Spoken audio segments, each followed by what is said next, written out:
Today I'm going to be ranking and reviewing all of Catherine Ryan Howard's books. So Catherine Ryan Howard, for anyone who's new here, is one of my favourite crime mystery thriller writers, and I finally got round to reading her entire backlist. So at the time of filming this, she has 8 published novels. Her latest book just came out this month. I'm going to be going in order from my least favourite to my top 3.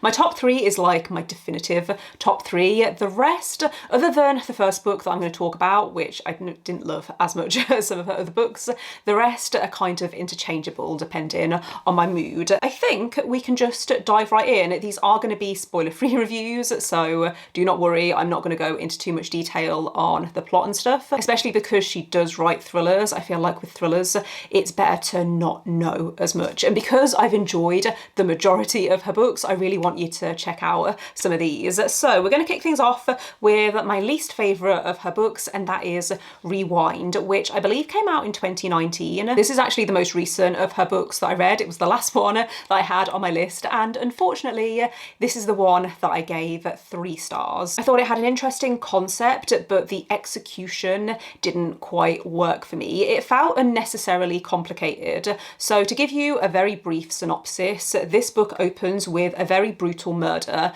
that is captured on camera. You don't know who's been murdered, you don't know who the murderer is, and you don't know why it's been captured on film. It's kind of formatted like a videotape, so at the beginning of each chapter it says either fast forward or rewind or pause, I think it is, depending on whether you're moving forwards or backwards in time, which again was an interesting little detail. I think this had too many characters and too many perspectives. So some of the characters that you follow include a social media influencer, a guy who owns a collection of holiday homes in a small town, and a journalist, reporter type character who is investigating the disappearance of a woman. There's even more characters that you follow other than the ones that I've just mentioned. It was not confusing. Like, once I got into the story, I understood what was happening and like the concept and the vision. It does have some darker themes in comparison to her other books. I would recommend checking content warnings for all of her books, but for this one in particular,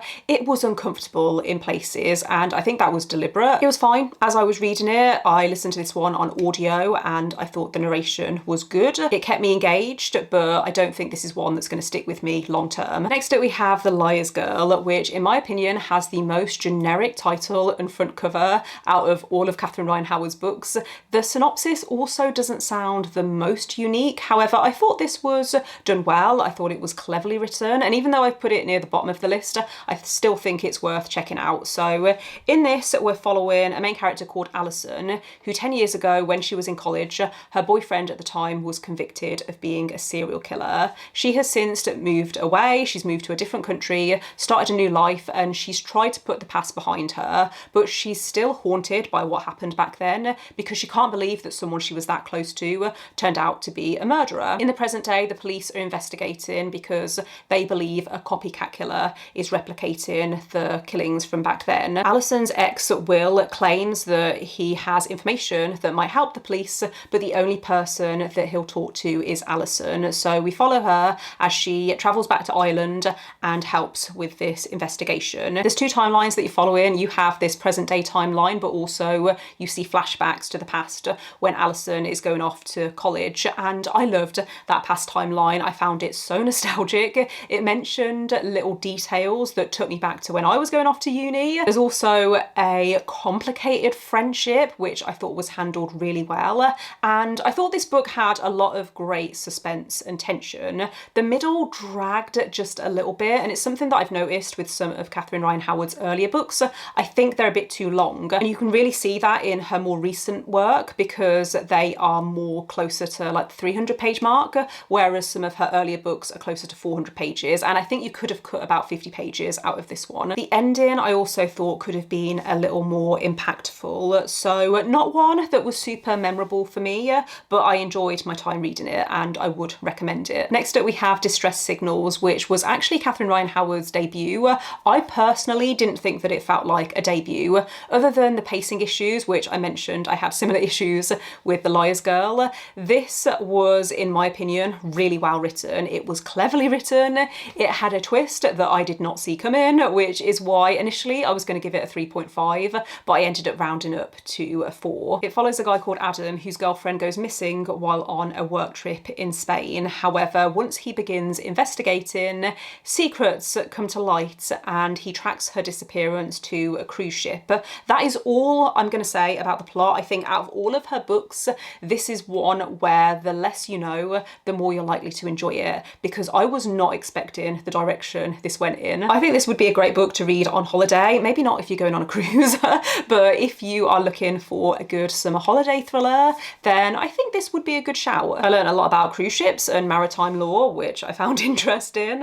And I also like how you're given information in the beginning that opens up a lot of questions, and it keeps you on your toes because you have no idea how things are going to unfold. This shocked me, and that is really difficult to do, even with modern thrillers being published today. To find a backlist thriller that has some twists that I don't see come in, I've got to give it credit for that. So that's why it is slightly higher than the previous 2 books that I mentioned. I thought this was a solid mystery. Next up we have 56 Days, which is Catherine Ryan Howard's lockdown thriller. It takes place during lockdown in Ireland in 2020, and we're following 2 people, Kira and Oliver, who meet right at the start of 2020, begin dating, and then lockdown is announced and they decide to move in together because they don't want to be kept apart while all of this is happening. A few weeks later, police are called to their flat to find that there is a dead body inside, and you don't know who's dead, you don't know what happened, you're moving back and forth in time, and I thought this was really eerie. I thought Catherine Ryan Howard did a great job of capturing how that time period felt, so if that would be triggering for you, then maybe give this one a miss. I believe she did write it during lockdown, so that would explain why it feels so authentic. My only criticism was that there were a few moments where I felt like I was having to suspend disbelief just a little too much, but I believe this is being turned into a TV series, which would be really interesting to see. Next up we have the first Catherine Ryan Howard book that I read, which was The Nothing Man. This came out in 2020, and out of all of her books, this is the one that I would recommend most people start with.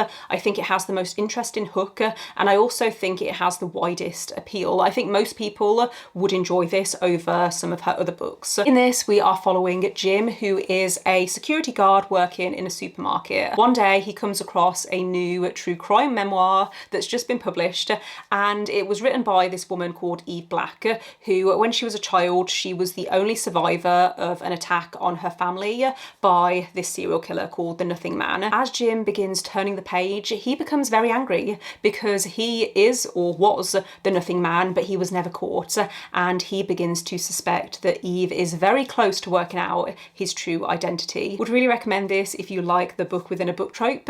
You do get chapters told from this memoir that Eve has written, and you also get chapters told from Jim's perspective. Now, Jim is not a likeable character, but he's not meant to be, and I think that Catherine Ryan Howard writes an unlikable character really well. In a few of her books, you get the perspective of the bad guy or the killer, and it's really uncomfortable, but obviously it's meant to be. This is actually the only one of her books that I own physically, and you can see it's less than 300 pages, so very digestible, easy to read in one sitting. Yeah, this is the one that I would recommend most people start with when it comes to her books. Moving on to my top 3, and first up we have Burn After Reading, which is Catherine Ryan Howard's most recent release.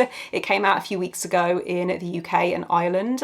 From what I gather, it's not being published in North America, so if you're in the US or Canada, if you really want to get your hands on a copy, then I know there are some UK booksellers like Blackwell's who offer international shipping. I don't think this is the place I would recommend starting if you are new to Catherine Ryan Howard's books, especially if you live in a country where it's not being published. I wouldn't recommend ordering it especially. However, if you are a fan and you're wanting to get hold of a copy, then Blackwell's would probably be my recommendation. In this book, we are following a main character called Emily, who is tasked with ghostwriting a book for a guy who has been accused of murdering his wife. This guy was a professional cyclist, and his wife died in a fire at their home the previous year. It then turned out that his wife didn't die in the fire, she was dead before the fire was started, so immediately he became a suspect, but he hasn't yet been arrested or charged. I think the police have interviewed him, and the court of public opinion has decided that he's guilty,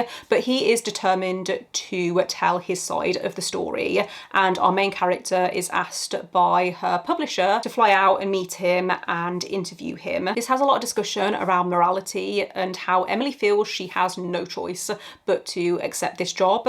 The whole time she's thinking, what if it turns out he's guilty and I'm helping to give him a platform? There's a lot of uncomfortable moments, especially the scenes where she's interviewing this guy. Katherine Ryan Howard is so good at writing tension and suspense, and I think that really shines in this book. It does have a slow build-up, but because it's quite short and because the chapters are reasonably short, I was hooked. I couldn't stop reading. I was turning the page because I needed to know what was going to happen. I thought this was a really clever mystery. It wasn't quite a 5 stars. I think I gave it a 4 to a 4.5, but I can remember just being so absorbed in the story I couldn't put it down. In second place we have Runtime, and I think I have the unpopular opinion on this book because if you look on Goodreads, out of all of Katherine Ryan Howard's books, this has the lowest average rating, and I don't understand it. I mean, I can understand some people not liking it because it is a bit long and it does feel a bit repetitive because it has this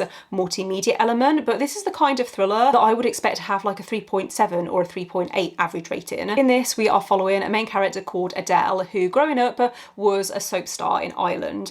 However, something happened and she moved to LA, where she's been trying to make it in acting ever since. Things aren't really working out for her and she's about to give up when she gets a phone call that changes everything, because there's a movie that's being filmed back home and the lead actress has just dropped out and they want Adele to fill in for her. So she thinks this could be her big break, or even if it's not her big break, it could be the springboard that she needs. So she travels back home to Ireland. She is taken out into the middle of nowhere, this isolated setting where they're filming this horror movie, and you do get parts of the script. That's why it does feel a little bit repetitive in places, because you'll have the script and then you'll have Adele acting out the script, and so I get it. Like, I understand why some people didn't love this one, but the tension in this, I was genuinely terrified. I think I just really put myself in the mind of this main character and how she would feel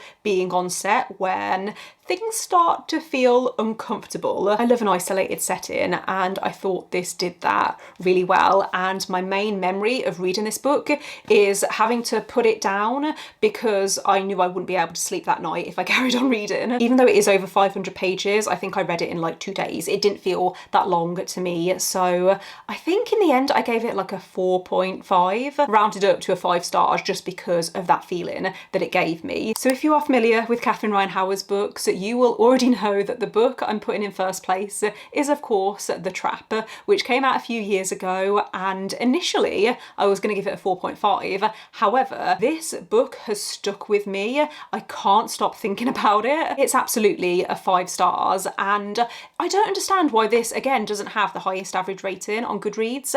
Maybe because it does have a literary twist to it, and it also follows detectives, and I know some people don't like it when thrillers follow detectives. I do. It doesn't just follow the police as well, it also follows a woman. In fact, the main character is this woman who is desperately trying to find her sister who went missing the year before. Sometimes her desperation leads to her acting recklessly, and I think some people had issue with that as well. I thought that her drive and her emotions came across really well in the writing, so I didn't have an issue with that. I thought that it was understandable. I really liked that it had multiple perspectives as well, so you could see the police's side of the investigation. This was actually inspired by a series of real disappearances that happened in Ireland in the early 1990s, I think it was. These women were never found, and there's a lot of social commentary on how the police treat women who go missing. You also get the perspective of a guy who you think